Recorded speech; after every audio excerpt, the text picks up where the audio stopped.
Welcome to వైఏ భక్తి channel. ఈరోజు వీడియోలో ఆంధ్రప్రదేశ్లో కృష్ణా జిల్లా ఉయ్యూరు గ్రామంలో గ్రామదేవతగా పూజలు అందుకుంటున్న ఉయ్యూరు వీరమ్మ తల్లి ఆలయం గురించి తెలుసుకుందాం. ఇది సుమారు 500 సంవత్సరాల చరిత్ర కలిగిన పవిత్రమైన క్షేత్రం.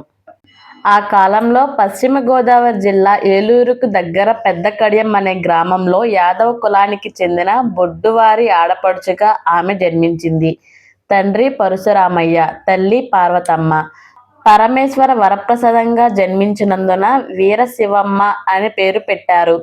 చిన్నతనం నుండి భక్తి శ్రద్ధలతో దైవ చింతనతో పెరిగింది. ఉయ్యూరు గ్రామానికి చెందిన యాదవ దంపతులు పారపూడి చలమయ్య, చెల్లమ్మల పెద్ద కుమారుడు చింతయ్యతో ఆమె 8వ ఏట జ్యేష్ఠ శుద్ధ దశమి నాడు పెద్ద కడియంలో ఆమెకు వివాహం చేశారు. కొంతకాలం పుట్టింట్లోనే ఉంది. యుక్త వయసు రాగానే ఉయ్యూరులోని మెట్టినింటికి సంసార జీవన మాధుర్యాన్ని అనుభవించడానికి పుట్టింటి నుండి వారు పంపారు. అత్తవారింట్లో అందరి అభిమానాన్ని పొందిన వీరమ్మ తన సేవతో అత్తయ్యని మావయ్యను మెప్పించింది. మరిది భోగయ్యను బిడ్డలాగా చూసుకుంది. చుట్టుపక్కల వారే కాక బంధువులు కూడా గుణానికి అంతటికీ ఆమె ఉత్తమ ఇల్లాలు అయ్యింది. భర్త సేవలో జీవితం ధన్యం చేసుకుంది. కాలం ప్రశాంతంగా గడిచిపోతుంది. ఇంతలో ఆ కుటుంబంలో కలజడి రేగింది. మరిది భోగయ్యకు అచ్చమ్మతో వివాహం అయింది. ఆమె గర్విష్టి, విద్యాహీన. ఆమెకు వీరమ్మ మీద అసూయ పెరిగింది. ఊరందరూ తోడికోడలు వీరమ్మను మెచ్చుకోవడం ఆమెకు బాధ కలిగింది. పుట్టింటికి చేరింది. అయితే సాధ్వి వీరమ్మ అత్తమామలకు మరిదికి నచ్చజెప్పి తోడికోడల్ని మళ్ళీ అత్తగారింటికి తీసుకువచ్చింది. ఆమె మనసులోని అసూయ తొలగిపోయి తోడికోడళ్ళు అన్యోన్యంగా ఉంటూ ఊరి వారికి ఆదర్శమయ్యారు. ఉయ్యూరు గ్రామంలో కరణం సుబ్బయ్యకు స్త్రీ వ్యామోహం ఎక్కువ. అతని కళ్ళు సాధ్వీమణి వీరమ్మపై పడ్డాయి. లోబర్చుకోవడానికి ఎన్నో ప్రయత్నాలు చేశాడు. దగ్గరలో ఉన్న గురజాడ గ్రామంలోని తన బావమరిదిని సీతయ్యకు తనను సహాయం చేయమని బ్రతిమలాడాడు. అతడు రావణాసురుడికి మారీచుడు చేసినట్లు హితబోధన చేశాడు.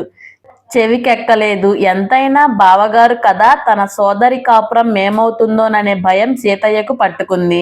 మంత్రతంత్రాలు తెలిసిన సీతయ్య మెత్తబడి చివరకు సాయం చేయడానికి ఒప్పుకున్నాడు. మేకల గొర్రెల మేత కోసం చింతయ్య, భోగయ్య సోదరులు వాటిని తోలుకొని ఉత్తరాది అంటే బెజవాడ అవతలి ప్రాంతానికి వెళ్లారు. ఇదే అరుదైన సమయం అని బావమర్ది సీతయ్యను ప్రేరేపించాడు. బావ సుబ్బయ్య.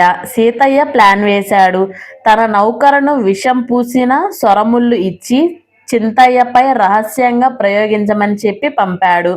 ముస్తాబాద్లో గొర్రెల మందల దగ్గర నిద్రపోతున్న చింతయ్యను ఆ నౌకరి విషమున్న ఆ సొరముళ్ళతో పొడిచి హత్య చేశాడు. చింతయ్య బాధ భరించలేక చనిపోయాడు. తమ్ముడు భోగయ్య అన్న శవాన్ని ఉయ్యూరు చేరవేశాడు. ఈ వార్త విని వీరమ్మ తల్లడిల్లిపోతుంది. తాను గాఢంగా ప్రేమించిన భర్తతో సహా గమనం చేయాలని నిశ్చయించుకుంటుంది. తన భర్త హత్యకు కారణం సుబ్బయ్య అని తెలుసుకొని అతని వంశం నిర్వంశం కావాలని శపించింది. సుబ్బయ్య అకస్మాత్తుగా చనిపోయాడు.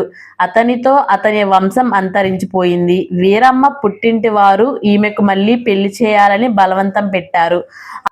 ఆమెకు కోపం వచ్చి పుట్టి ఇంటి వారిని కూడా నిర్వంశం కావాలని శాపం పెట్టింది. సతీ సహగమనానికి ఉయ్యూరు జమీందారు గారు గోల్కొండ నవాబు ప్రతినిధి జిన్నా సాహెబ్ అంగీకరించారు. వీరమ్మ మహిమలు వెంటనే బయటపడుతూ అందరిలో భక్తి ఏర్పడింది. చింతయ్యకు చితి ఏర్పాటు చేయించారు. వీరమ్మకు అగ్నిగుండం ఏర్పాటు అయ్యింది. గుండం తవ్వడానికి ఉప్పర కులస్తులు ఒప్పుకోకపోతే మాదిగ వారు వచ్చి తవ్వారు. అందుకే సీడి బండినాడు ఆ కులానికి ప్రాధాన్యత ఏర్పడింది. ముత్తైదువు పసుపు దంచుతుంటే రోలు పగిలింది. వీరమ్మ తల్లి మోకాలు అడ్డుపెట్టి రోకలితో పోటు వేసింది. ముత్తైదువులకు పసుపు కుంకుమలు పంచిపెట్టింది. ఆమె దంచిన రోలు ఇప్పటికీ ఆలయం దగ్గర కనిపిస్తుంది. చింతయ్య చితికి తమ్ముడు భోగయ్య నిప్పు అంటించాడు. అత్తామావలు బంధుగణం శోక సముద్రంలో మునిగి ఉండగా పుణ్య స్త్రీతో తోడికోడలతో పారాణి పెట్టించుకొని పెళ్లి కూతురులా పుష్పాలతో శిరోజాలను అలంకరించుకుని సాధ్వీమ తల్లి, వీరమ్మ తల్లి భర్త చితికి 3 సార్లు ప్రదక్షిణం చేసి బగబగమండే ఆ మంటల్లో తాను భర్త చితిపై చేరి అగ్నిగుండంలో సహగమనం చేసింది. ఆదర్శ మహిళగా, మహిమగల తల్లిగా ఆనాటి నుండి ఈనాటి వరకు ప్రజలలో నీరాజనాలు అందుకుంటుంది. రాజప్రతినిధి జిన్నా సాహెబ్ వీరమ్మకు నమస్కారం చేసి ఇంటికి వెళ్లి నిద్రపోయాడు. ఆ రాత్రి నిద్రలో వీరమ్మ భర్త చింతయ్యతో సహా మహా తేజవంతంగా సర్వాలంకార శోభతో కనిపించి స్త్రీలు పూజలు చేస్తున్నట్లు, వీరమ్మ వారి కోరికలు తీరుస్తున్నట్లు గండ దీపాల కాంతిలో వీరమ్మ తల్లి ఒక దుష్ట శక్తిని కాలితో తన్నుతూ ఉయ్యాల ఊగుతూ ఉన్నట్లు, గుడి పక్కనే ఉన్న పెద్ద తటాకం ఉన్నట్లు, అందులో వికసించిన తామర పువ్వులను సాహెబు గారికి కలలో కనిపించిందంట. ఉదయం లేచి జమీందారుని పిలిచారు. జమీందారుకు కూడా ఇలాంటి స్వప్నమే వచ్చినట్లు చెప్పారు. చింతయ్య మరణానికి కారణమెవరో తెలుసుకోవడానికి మనుషుల్ని పంపించారు. సుబ్బయ్యే కారణమని, అమ్మవారి సహగమనం రోజే తీవ్రమైన బాధతో అతడు మరణించాడని తెలుసుకున్నారు.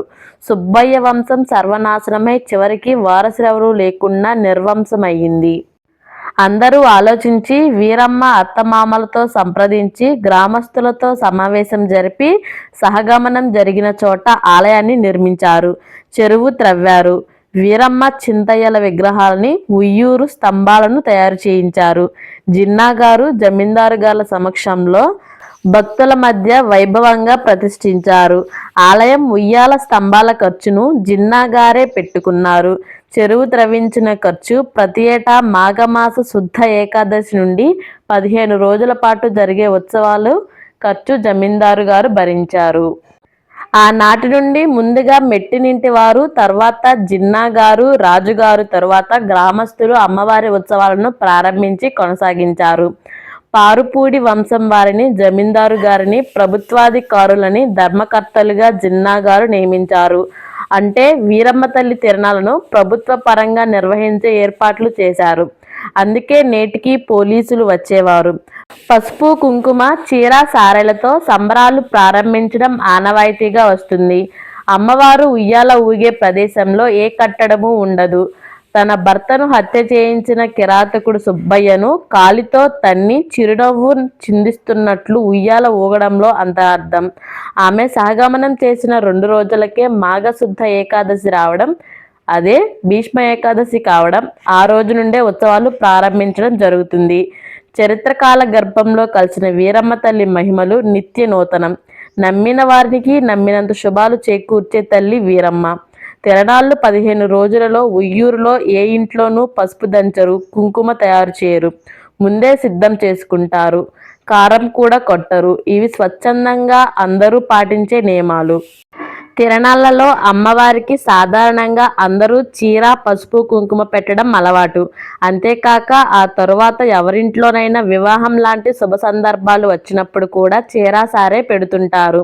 మెట్టినింట్లో ఉన్న అమ్మవారికి అమ్మవారి చీరలు అన్నీ ప్రత్యేకంగా అందరికీ అందుబాటైన ధరలో ప్రతి వస్త్ర దుకాణంలోనూ లభిస్తాయి.